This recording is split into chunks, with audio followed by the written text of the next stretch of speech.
டிம்பிள் என்ன சாப்பிட்டுட்டு இருக்கீங்க? பொரியா? எக்ஸாம் எப்படி எழுதுனீங்க? சூப்பரா?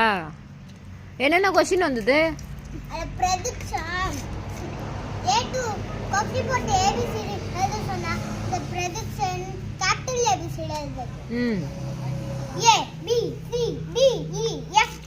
G H I J K L M N O P Q R S T U V W X Y Z.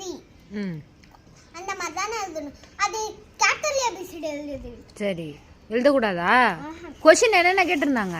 Question AM அப்புறம் BY அதுக்கப்புறம் இது அண்டர்லைன் பண்றது. இதான் ஈஸியா பண்ணிட்டேன். ஃபர்ஸ்ட் மார்க் வந்துரும்ல? வந்துட்டேன். ஃபர்ஸ்ட் மார்க் வந்துட்டியா?